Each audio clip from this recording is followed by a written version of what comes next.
Hey, English learners. Welcome back to the English podcast for learning English in a simple way.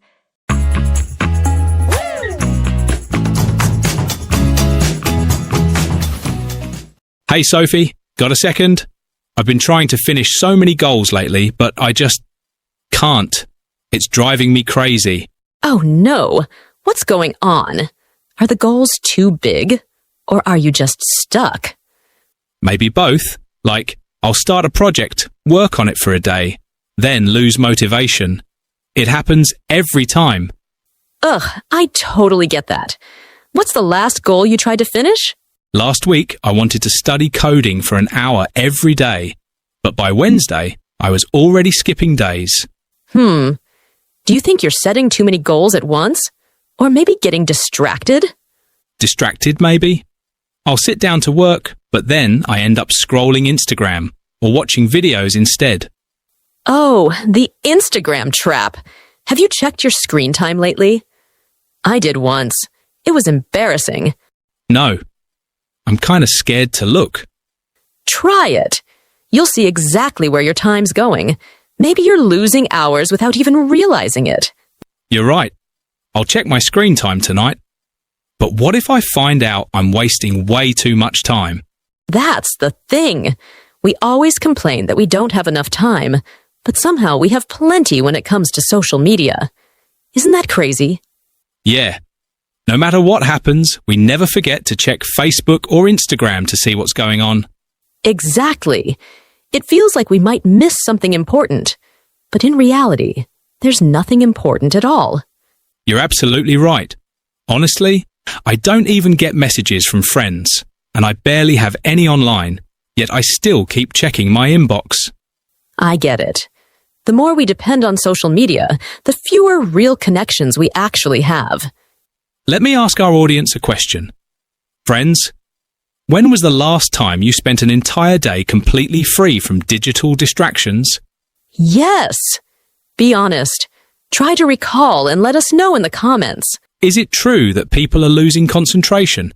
It feels like we can't focus on one thing for long anymore.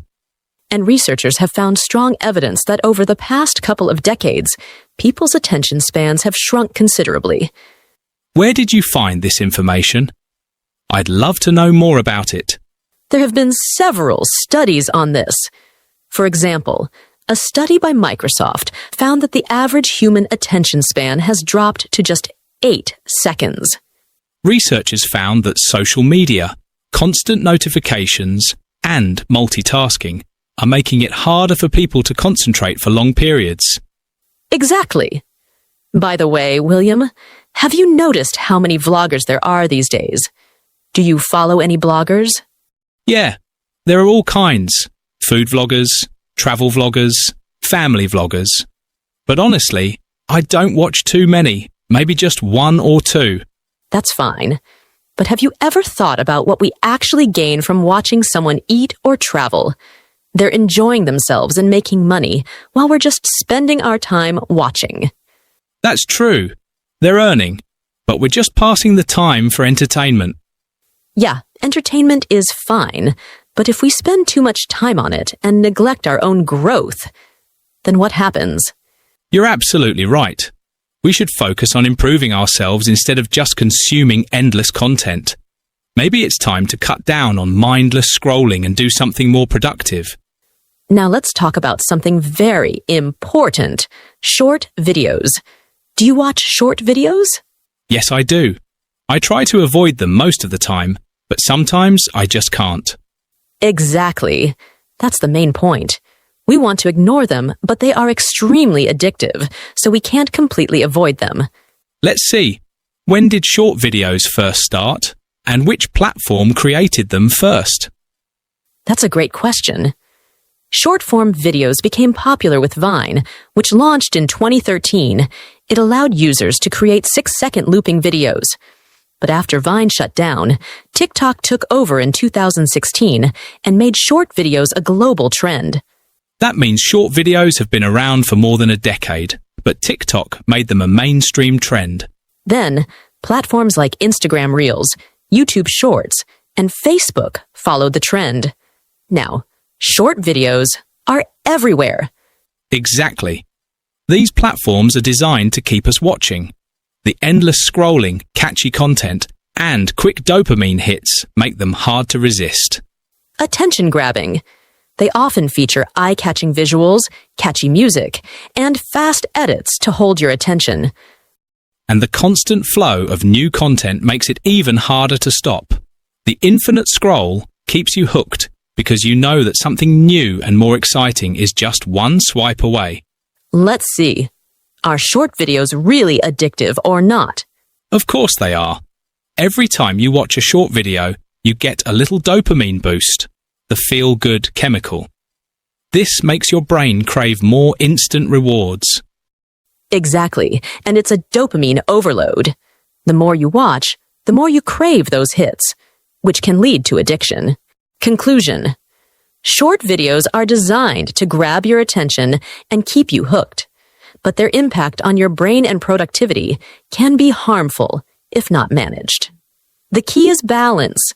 Use social media intentionally, take breaks, and avoid letting it take over your life. Now let's practice some English words. Of course. So, my first word is commitment. What does it mean, and how can we use it in our conversations? Great word, Sophie. Commitment means a strong dedication or promise to do something. For example, if you say, "I have a commitment to improving my English," it means you are determined to work on it regularly. You can also use it in relationships or responsibilities. For instance, marriage requires commitment from both partners. She showed great commitment to finishing her project on time. Another example could be, her commitment to helping others makes her a great leader. That's a great example, Sophie. You can also say, sticking to a healthy diet requires commitment. The next word is exposure. What does it mean?